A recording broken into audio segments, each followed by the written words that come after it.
요한복음 21장 마지막 장에 당도하였습니다. 21장은 주님께서 세 번째 나타나셔서 어디에 나타나셨는지, 그리고 누구를 만나셨는지, 또 거기에서 무엇을 하셨는지를 우리 가운데 들려줍니다. 특별히 1절 말씀을 보면요, 주님은 디베랴 호수, 즉 갈릴리 바다에서 제자들에게 세 번째로 나타내십니다. 자, 그런데요, 흥미로운 것은 1절 하반절 말씀을 보면 이렇게 기록하였습니다. 제자들에게 자기를 나타내셨으니 나타내신 일은 이러하니라 라고 말씀하고 있습니다. 여러분, 우리가 보았을 때 제자들이 주님을 보았다, 만났다, 이렇게 기록하는 게 맞는 것 같지 않습니까? 그런데 성경은요, 나타내셨다라고 말하고 있습니다.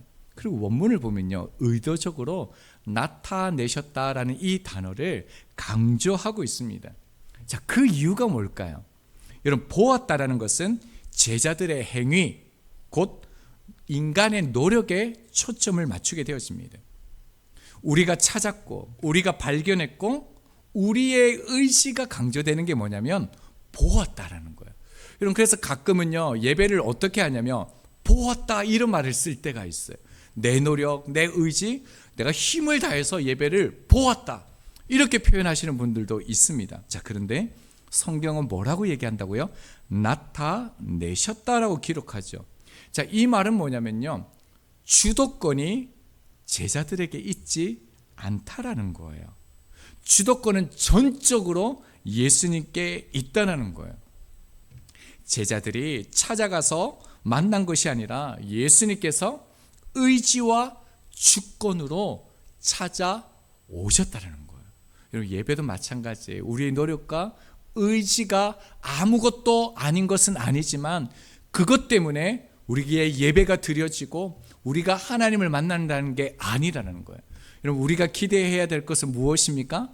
전적인 하나님의 은혜, 우리를 찾아와 주시는 그 하나님의 그 은혜를 바라는 그 마음을 가져야 된다는 것이죠. 자, 3절 말씀을 보겠습니다.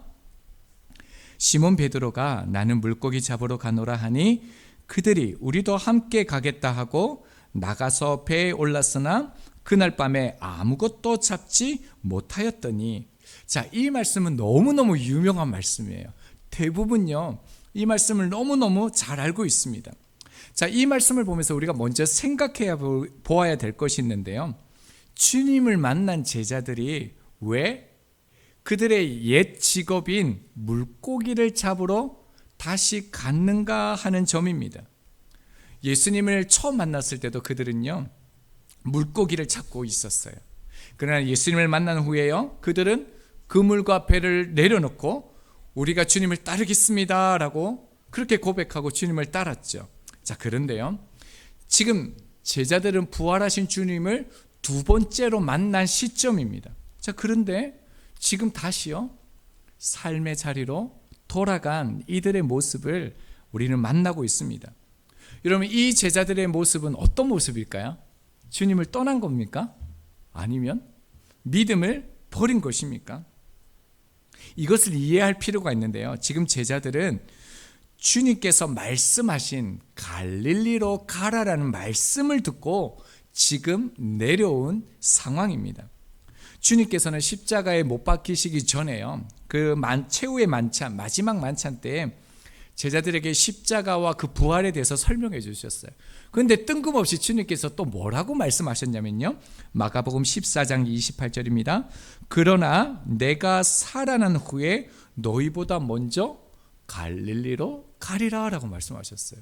이때 제자들은 십자가나 부활 이런 거 이해도 못했습니다. 그런데 주님께서 나중에 내가 갈릴리에 가서 너희들을 만날 것이다 라고 말씀하셨습니다. 자, 그리고요, 마가복음 16장 7절에 보면은 부활의 첫 증인인 막달라 마리아가 그 빈 무덤에서 천사를 만나는 장면이 나옵니다. 그때 천사가 이렇게 말합니다. 마가복음 16장 7절입니다. 예수께서 너희보다 먼저 갈릴리로 가시나니 전에 너희에게 말씀하신 대로 너희가 거기서 배우리라 하라 하신지라 라고 말씀합니다. 자, 천사들을 통해서도 제자들은요, 갈릴리에서 주님을 만날 것을 확인하고 있습니다. 최후의 만찬 때 얘기하신 것과 그대로이죠. 자, 따라서요, 지금 제자들은 주님이 말씀하신 곳 디베랴 호수에서 주님을 기다리고 있다는 것을 우리가 알 수 있습니다. 자, 그런데요, 이제부터 막 사건이 일어나는 거예요. 베드로가 주님을 기다리다가 이렇게 말합니다. 다시 말씀 볼까요? 시몬 베드로가 나는 물고기 잡으러 가노라 라고 얘기합니다. 그는요, 주저함 없이 바다를 향합니다. 근데 또 중요한 장면이 나와요. 자요, 그 뒤에요, 그들이 우리도 함께 가겠다 하고 라고 얘기합니다.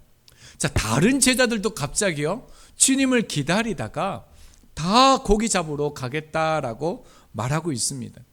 여러분 어떻습니까? 믿음 없는 모습처럼 보이십니까? 예수님의 말씀을 잊어버린 것처럼, 자기의 사명을 잊어버린 것처럼 여러분 보이십니까? 여러분, 제자들이 지금 이러한 행동을 한 것은요, 말씀을 생각하고 지금 이 디베랴 호수의 갈릴리에 왔긴 왔는데 지금 와서 보니까 이제 무엇을 해야 할지도 모르는 그런 것입니다. 지금 이전에 그 제자들은 그 나를 따르라 하셨을 때 직장도요, 배도, 그물도 모든 것 다 버리고 지금 온 상태입니다. 그런데 지금 그들의 처지를 보면요, 예수님께서 지금 엄청난 부활을 일으키셨잖아요. 능력을 그들 가운데 나타내셨잖아요. 근데 여러분, 제자들 보세요. 변화가 있습니까? 그들의 삶에 뭔가 일어난 것이 있습니까? 아무것도 없어요. 오히려 예수님은 말씀하셨고 나타내셨고 그리고 어디론가 가버리신 거예요. 이전처럼 늘 함께 하는 게 아니에요. 지금도 예수님이 없습니다. 여러분, 그리고 그들이 예루살렘에서 지금 갈릴리에 왔거든요. 여러분, 갈릴리에 왔는데 사람들이 자기 고향 사람들이 지금 그들을 반겨줍니까? 반겨주는 사람도 없습니다. 자, 그러니까요, 여러분, 예수님이 계실 때는 당연히 먹을 거고 여러 가지들을 다 사람들이 다 주었는데 지금은요, 그 누구도 그들의 책임, 생계를 도와주는 사람이 없습니다. 오히려 그들은 말씀을 듣고 왔는데요, 삶의 문제가 더 가중된 거예요. 어려움이 더 많아진 거예요. 당장 먹고 살 문제가 해결이 안 된다는 겁니다. 자, 그러니까요, 원래 그들이 해왔던 대로, 그들이 과거에 살았던 대로 지금 행동하는 그런 모습을 우리가 보게 되는 것이죠. 여러분, 기억하십시오. 이들은 실제로 배가 고파서 물고기를 잡으러 간 것입니다. 여러분, 제자들도 사람이에요. 여러분, 이들도 먹어야지만 살아갈 수 있는 그런 존재라는 것을 우리가 잊으면 안 됩니다. 자, 그리고 또 하나, 이들이 예수님께서 말씀하신 것을 잊고 물고기를 잡으러 간 것에는요, 이면에 또 다른 이유가 한 가지 더 있어요. 먹고 사는 문제뿐만 아니라 여러분, 이들의 마음 가운데는 어떤 것이 숨겨져 있냐면요, 자, 부활하신 주님을 기다리면서요, 지금 자신들이 주님을 배반했던, 주님을 버리고 도망갔던 그 기억 때문에 여전히 그들은요, 낙심과 죄책감에 있는 거예요. 마음 한구석에는 우리는 주님을 따를 수 없다, 우리는 실패자다, 우리는 주님의 일을 감당할 수 없다라는 그런 마음이 있는다는 거예요. 그러니까 이들이 지금 고기를 잡으러 간 예전의 모습으로 돌아갔던 이 모습은 무엇을 의미하냐면 생존의 문제이기도 하지만요, 주님의 말씀에 대한 그 부르심에 대한 회피의 행동이었다는 것을 알 수 있습니다. 사명을 회복하는 그 노력, 결단, 갈망이 아니라 익숙한 각오로 돌아가 버린다는 겁니다. 여러분도 그런 기억이 있으시죠? 열심히 신앙생활해요. 봉사도 하고 헌신도 하고 막 전도도 합니다. 자, 그런데요, 오히려 현실은 더 버거워지는 거예요. 관계도 더 안 좋아지는 거예요.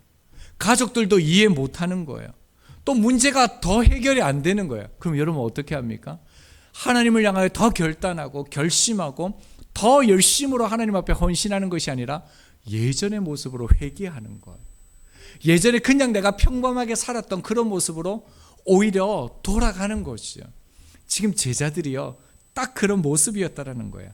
자, 그런데 성경은요, 그런 결단을 한, 그런 선택을 한 제자들의 모습을 어떻게 말합니까? 자, 다시 3절 하반절을 보면요, 나가서 배에 올랐으나, 자, 그 뒤에 같이 한번 읽어볼까요? 시작.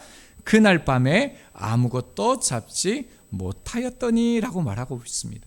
여러분, 이들은요 어릴 적부터 갈릴리 바다에서 잔뼈가 굵은 어부들입니다. 이들은 바람의 물결, 고깃대의 습성을 누구보다도 잘 아는 그런 전문 어부들입니다. 그렇게 해요. 이들은요 고기를 잡으러 갈 때도 가장 좋은 시간을 여러분 선택했어요. 말씀 보면요 그날 밤에라고 얘기하고 있습니다. 여러분, 밤, 특히 새벽 무렵은 갈릴리 바다에서 물고기를 잡기에 최적의 시간인 거예요. 자, 하지만요 밤새도록 노력했는데도 한 마리도 잡지 못했다, 이렇게 말합니다. 최고의 조건이죠. 최고의 경험이에요. 최고의 노력이에요. 그러나 결과는요 빈 그물, 빈 배였다라는 거예요. 여러분, 이것은 우리의 인생의 한 단면이기도 합니다. 주님 없는 열심이 어떻습니까? 속도가 아무리 빨라도요 방향이 틀린 배와 같습니다. 이건 내가 제일 잘하는 일이야, 그러면서 내 경험들, 능력들, 그것을 믿고 최선을 다합니다. 반드시 성공할 거라고 그렇게 믿습니다. 그런데요 여러분, 주님이 함께하지 않았을 때, 그것이 주님의 뜻이 아니었을 때는요 가장 좋은 시간, 그리고 가장 좋은 조건에서도요 결과는요 빈 그물일 수 있다는 거예요. 여러분, 그것이 주님 안에 있는 우리의 삶이라는 것을 제자들의 모습을 통해서 보여주시는 것이지요. 자, 그러면서요 4절은 이렇게 말씀하고 있습니다. 날이 새어갈 때에 예수께서 바닷가에 서셨으나 제자들이 예수이신 줄 알지 못하는지라. 자, 날이 새어갈 때라고 얘기하는데 여러 견해가 있지만 두 가지로 이렇게 이제 함축되어지는데요. 첫 번째는 어둠이 남아있는 그런 새벽, 그러니까 사물이 분간되어지지 않는 그런 새벽 미명이다라는 견해가 있고요. 두 번째는 바다 위에 그 사물이 어느 정도 분간이 되어지는 해가 떠오른 상태다라는 해석이 있는데 대부분 후자, 저도 후자를 지지합니다. 그러니까 어느 정도는 사물이 분간되어지는 그런 시점이라는 것이죠. 자, 제자들은 밤새도록 그물을 던졌고요. 이제 그물을 정리하는 그런 시간입니다. 자, 그 시간에요 예수님께서 바닷가에 서 계셨다라고 말씀하고 있습니다. 여러분, 8절 말씀을 한번 보시겠습니까? 다른 제자들은 육지에서 거리가 불과 한 50칸쯤 되므로 라고 되어져 있는데요. 이 50칸은 200규빗 정도 되어집니다. 그러니까 한 90에서 100m 정도 되는 거리입니다. 자, 예수님께서 한 90m, 100m 정도 되어지는 깨끗한 바다예요. 사물이 아주 잘 보이는 그런 바다에 있는데 여러분, 보였을 것 같습니까? 안 보였을 것 같습니까? 제자들이 그 90m 떨어져 있는 곳에 있는 예수님의 모습을 정확하게 알아보았을까요? 자, 그러나 제자들은요 예수님이신 줄 알지 못했다라고 성경은 기록하고 있습니다. 여러분, 이것은요 물리적 거리만을 말하는 것이 아닙니다. 육안으로 보이지 않았다라는 것을 드러내면서 제자들이 그럴 수밖에 없었다, 이것을 말하는 게 아니에요. 무엇을 말하는 걸까요? 여러분, 다시 말씀 하반절 보실래요? 예수이신 줄 알지 못했다라고 얘기하죠.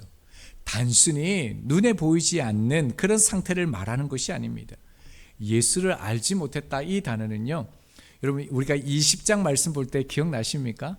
20장 2절 알지 못하겠다, 20장 9절 알지 못하더라, 13절 알지 못함이다, 14절 알지 못하더라. 여러분, 부활하신 주님을 만났는데 여러분 계속적으로 20장에서 반복하는 게 뭐냐면요 알지 못하더라, 알지 못하더라, 계속 강조하고 있다라는 거예요. 여러분, 이들이 왜 예수님을 알지 못했을까요? 여러분, 보면서도 알지 못했다라는 거예요. 여러분, 이 말은 뭐냐면 지금 제자들의 의식 속에 그들의 행동 속에 예수님이 없었다라는 거예요. 예수님을 보았지만 예수님을 알지를 못했다라는 거예요. 주님이 멀리 있었기 때문이 아니라요 그들의 마음과 주님의 마음이 멀리 이렇게 떨어져 있었기 때문에 그렇다는 거예요. 여러분 혹시 멍 때려 보신 적 있습니까? 여러분 예배 시간에 멍 굉장히 잘 때리잖아요. 엄청 잘 쳐다보고 있는데 물어보면 기억을 잘 못하세요. 뭐 그런 말씀이 있었나 막 이런 거 있잖아요. 길거리 가다가도 멍 때리고 가면요, 때로는 그 부모님을 봐도 못 알아볼 때가 있어요. 친구를 봐도 못 알아볼 때가 있어요. 똑같다라는 거예요. 여러분 그들 마음 가운데 지금 그들의 생각 속에, 그들의 행동 속에 주님이 없는 거예요. 그러니까 주님을 보고도 주님을 못 알아본다라는 거예요. 그만큼 제자들은요, 주님의 말씀에 대한 고민, 주님에 대한 생각으로 채워진 게 아니라 그들의 일상, 배고픔, 거기에 집중하고 있었다라는 거예요. 그래서 3절 하반절을 다시 보면요, 그날 밤에 아무것도 잡지 못하였다. 그날 밤 시간을 분명하게 알려주죠. 그러면서 결론도 알려줘요. 아무것도 하지 못했다. 아무 결과를 얻지 못했다. 여러분 우리가 요한복음 할 때 밤이란 단어는 그냥 우리가 해질 밤, 어두컴컴한 밤, 이런 것을 의미하는 것이 아니는 것을 우리가 보았죠. 우리가 요한복음에서 밤이 딱 나오면요, 영적 무지한 종말의 시간, 이렇게 우리가 이해를 해야 됩니다. 요한복음 11장 10절입니다. 밤에 다니면 빛이 그 사람 안에 없는 고로 실족하느니라. 이런 밤에 다니는 사람은요, 빛이 없대요. 생명이 없대요. 여러분 그러니까 지금 제자들이 밤에 일했죠? 생명이 없다라는 거예요. 빛이 없다라는 거예요. 나는 물고기 잡으러 가노라. 이 제자들의 행동은요, 육적인 일, 그런 인간의 본성에 기반한 육적인 일을 하러 갔다라는 거예요. 근데 여러분 오해는 하지 마세요. 분명히 그들이 배고파서 간 거예요. 여러분 필요합니다. 여기에서 이 말씀은 어떤 죄나 그들이 주님에 대한 불신 이런 것을 뜻하는 게 아니에요. 베드로가 예수님의 말씀을 거역했다는 이런 의미도 아니에요. 중요한 것은 뭐냐면 성경은 그들의 상태, 그들의 내면의 상태, 그들의 영혼이 밤이었다라는 것을 분명히 우리 가운데 말하고 있다는 거예요. 그것은요, 그들의 삶에, 그들의 행동에 예수 그리스도가 없는 영적인 상태였다라는 거예요. 그들의 노력과 그들의 열심과 그들의 생존은 예수 그리스도와 상관이 없었다라는 거예요. 그래서 그 결과가 무엇이라는 겁니까? 아무것도 잡지 못했다라는 거예요. 여러분 이들은 지금 물고기 잡아서 장사하려는 게 아니에요. 고작 어쩌면 한 6마리 물고기만 잡았으면 그들의 배고픔은 해결할 수 있었을 텐데요, 물고기를 단 한 마리도 못 잡았대요. 굉장히 당황스러운 상황이에요. 이거는 당연한 상황이 아닙니다. 평범한 일이 아니라는 거예요. 여러분 이때 주님께서 그 밤에 그들 가운데 나타나시 않으셨다는 것을 여러분 기억하셔야 됩니다. 즉 예수 그리스도께 속한 빛의 자녀들은요, 그것이 영적인 일이든 단순히 육적인 일이든 예수 그리스도를 떠나서는 아무것도 할 수 없다라는 것을 현실적으로 우리 가운데 보여주고 있습니다. 여러분 이 근거가 있습니다. 어디 나오냐면요, 요한복음 15장 5절입니다. 나는 포도나무요, 너희는 가지라. 그가 내 안에, 내가 그 안에 거하면 사람이 열매를 많이 맺나니 나를 떠나서는 너희가 아무것도 할 수 없습니다. 이 말씀의 핵심은 뭐냐면요, 나를 떠나서는 너희가 아무것도 할 수 없다라는 거예요. 아무것도 얻을 수 없다라는 거예요. 생존을 위해서 어떤 일을 하더라도 그 갈급함을 채울 수 없다라는 거예요. 여러분 주님의 종들이요, 수고를 합니다. 노력을 합니다. 그런데 자기가 원하는 곳에 가서 수고하는 거예요. 주인의 뜻과 주인의 계획과 상관없이 장소를 스스로 선택하는 거예요. 그러면 어떻게 된다고요? 주님의 축복을 기대할 수 없다라는 거예요. 여러분 지금 여러분 기억하셔야 됩니다. 제자들이 왜 갈릴리에 와 있습니까? 주님의 말씀을 따라온 것이죠. 주님을 만나기 위해서입니다. 그리고 지금 이들의 눈앞에는요, 그토록 바라고 원하던 그 주님이 서 계시고 있습니다. 그런데요, 주님을 알아보지 못했다라는 것은요, 그들의 삶에 주님을 잊었다라는 것. 그들의 생존, 그들의 삶의 모든 노력에 예수님이 없다라는 거예요. 오직 자기의 삶의 현실에 집중했다라는 것이죠. 주님께서는 분명히 제자들을 만났을 때 뭐라고 말씀하셨습니까? 여러분 앞장으로 한번 보시겠어요? 요한복음 20장 21절이요. 찾으셨습니까? 요한복음 20장 22절 같이 한번 읽어보겠습니다. 예수께서 또 이르시되 너희에게 평강이 있을지어다. 아버지께서 나를 보내신 것 같이 나도 너희를 보내노라. 여러분 이 장면은요, 예수님이 찾아오신 거예요. 평강이 있을지어다. 그러면서 내가 너희를 보낸다. 성령을 받으라. 이렇게 말씀하신 때였어요. 내가 너희를 보낸다라는 이 말씀은요, 너희도 나처럼 하나님께 보냄을 받은 자도 살아야 된다라는 거예요. 그리스도의 증인이 된 삶을 살아야 된다라는 거예요. 정체성이라는 거예요. 너의 모든 삶의 그 생존 가운데, 삶의 모든 형태 가운데 그리스도의 증인으로서의 그 정체성을 드러내야 된다라는 거예요. 근데 제자들은 어떻습니까? 그것을 잊었다라는 거예요. 그것을 생각하지 못했다는 거예요. 열심히 살았는데요, 최선을 다해서 노력했는데요, 정말로 노력하고 또 노력했는데 여러분 예수님을 잊었다는 거예요. 여기서 우리는 중요한 교훈을 하나 배울 수 있습니다. 그리스도인이요, 삶에서 예수님을 의지하지 않고요, 생각하지 않으면요, 여러분 예배를 드려도요, 여러분 이렇게 말씀을 듣고요, 심지어 그 부활의 주님을 경험한다 할지라도요, 사람의 본성으로 돌아갈 수밖에 없다라는 거예요. 자기의 삶에 치우칠 수밖에 없다라는 거예요. 주님을 잊을 수밖에 없다라는 거예요. 여러분 그걸 지금 제자들이 보여준다라는 거예요. 여러분 혹시 이번 한 주간 살아가시면서 주님을 얼마만큼 생각하셨어요? 얼마만큼 그분을 의지하고 바라보셨습니까? 여러분 얼마나 여러분의 삶 가운데 기도하셨고요, 매일의 삶 속에서 여러분 말씀을 펴셔서 묵상하셨습니까? 여러분 우리가 우리의 생존 속에서 우리를 보내신 그 주님을 생각하지 못하면요, 우리가 주님을 의지하지 않으면요, 제자들과 똑같이 그 삶의 모습, 우리가 원하는 것에 급급할 수밖에 없다라는 것을 우리 가운데 이 말씀이 잘 보여줍니다. 우리의 삶에서 주님을 생각하셔야 돼요. 주님을 의지하셔야 되고요, 주님을 바라보셔야 됩니다. 자, 그런데요, 오늘 말씀의 결론은 이게 아니에요. 제가 말씀을 준비하면서 여기에서 이제 결론을 내면 되겠다, 성도분들 여러분들 이제 말씀 열심히 보십시오, 주님 생각해 보십시오, 주님 의지하시면서 우리가 살아가십시다, 이렇게 결론을 내려고 했거든요. 근데 말씀을 묵상할 때 주님이 하고 싶은 말씀, 그 아버지의 마음은 이게 아니구나. 어쩌면은 하나님의 그 마음은 우리의 연약함을 너무 잘 아신다라는 거예요. 주님은 이런 우리의 모습을 너무 잘 아신다라는 거예요.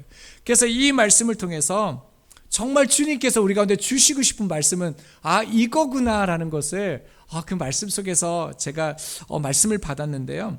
여러분 이 말씀 통해서 우리가 주목해야 될 것은, 주님께서 제자들을 향해서 나를 따른다라고 해놓고 너희가 어떻게 이렇게 살아갈 수 있느냐 이렇게 책명하고 외면하실 수 있잖아요.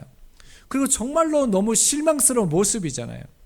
어쩌면 그들의 모습을 보면 예수님과 함께 했던 그 모든 시간들을 의미 없게 만들어 보이는 그런 모습이잖아요. 자, 그런데요, 여기서 우리가 보아야 될 것은 뭐냐면 그들의 자리로 주님이 다시 찾아가 주셨다라는 겁니다. 여러분 이것이요, 하나님께서 우리 가운데 말씀하시고자 하시는 것입니다. 여러분 3절 하반절 보실래요? 그날 밤에 아무것도 잡지 못하였더니, 여러분 이 실패는요, 이 좌절은요 우연이 아니에요. 주님께서 물 아래에서 행하신 기적입니다. 그냥 물고기가 잡히지 않는 게 아니에요. 여러분 아무것도 잡지 못했다라는 그 실패가요, 그 빈 그물이요, 예수님을 다시 만나기 위한 통로였다라는 거예요. 여러분 C.S. 루이스라는 굉장히 위대한 신학자가 있는데 그의 책 순전한 기독교에서 이렇게 말합니다.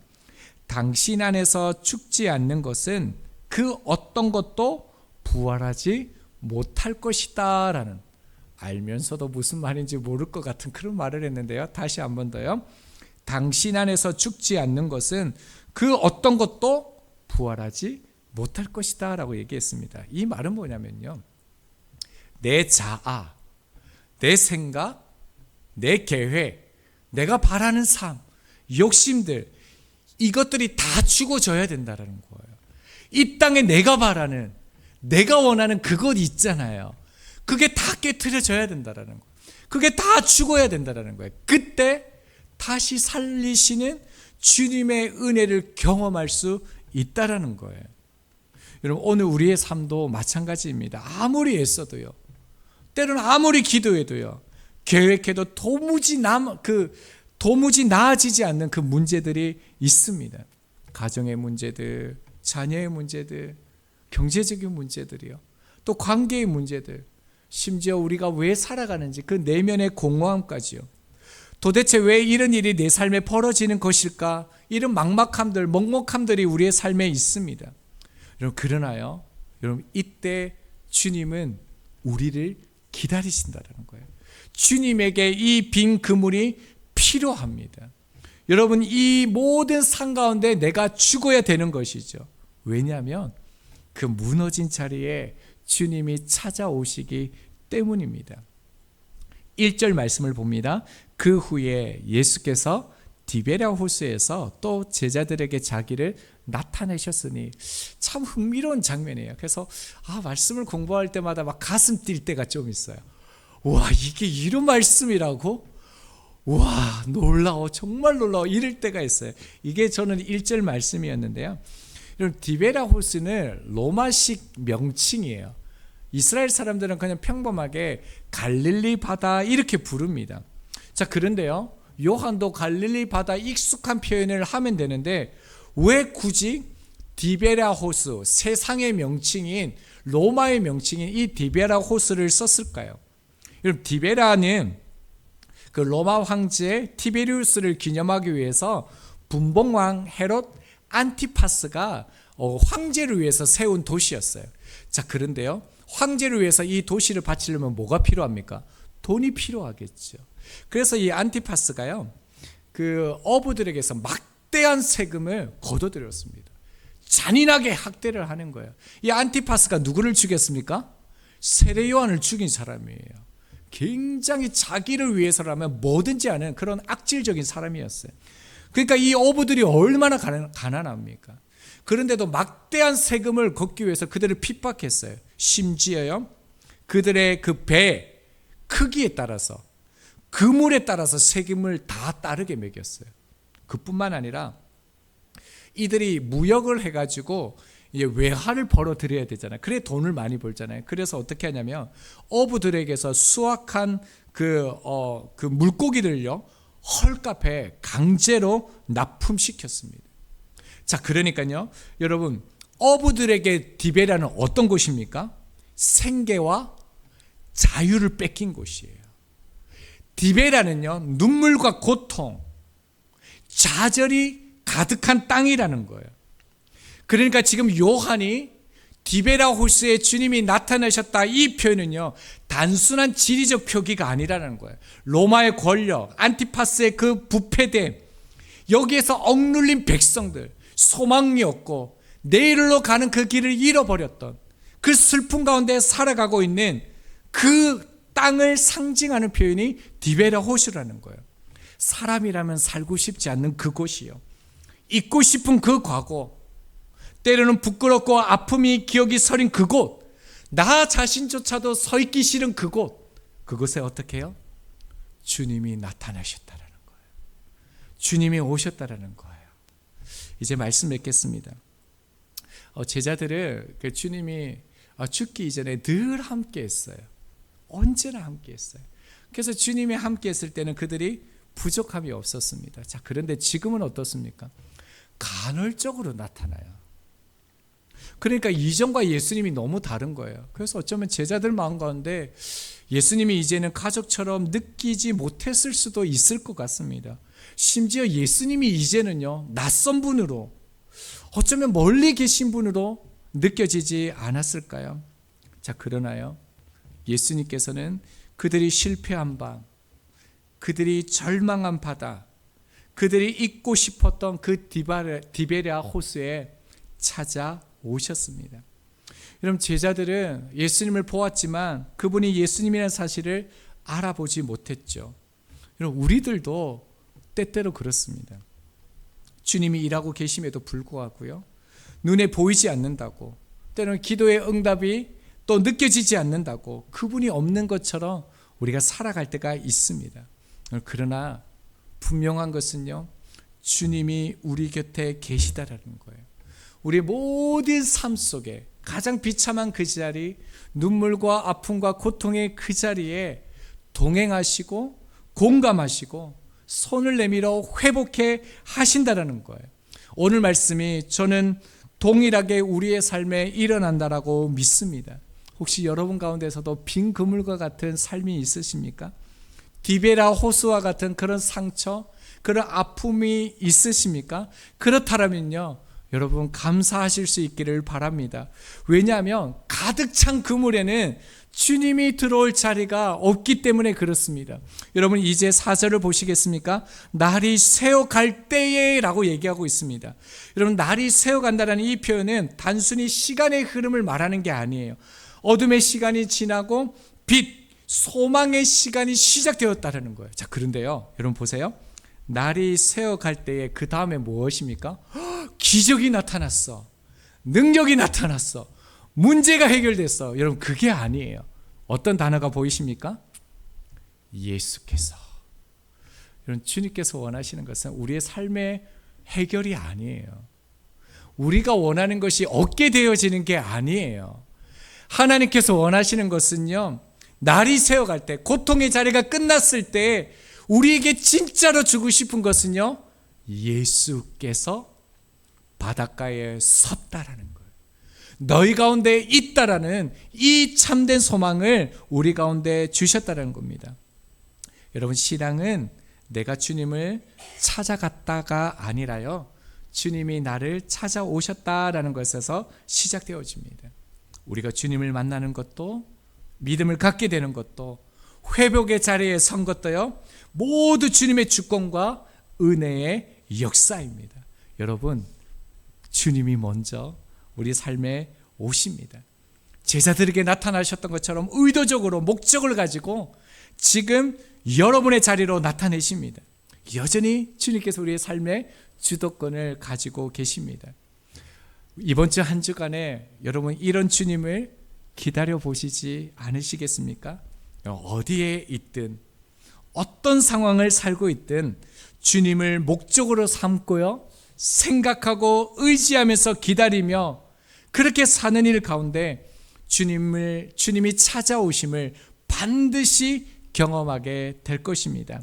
이 예배 후에 우리들의 삶 속에서도 그 죽음과 절망의 디베랴 호수 한복판에서 주님의 음성을 듣게 되어지는, 주님을 만나게 되어지는 저희들이 되기를 소망합니다.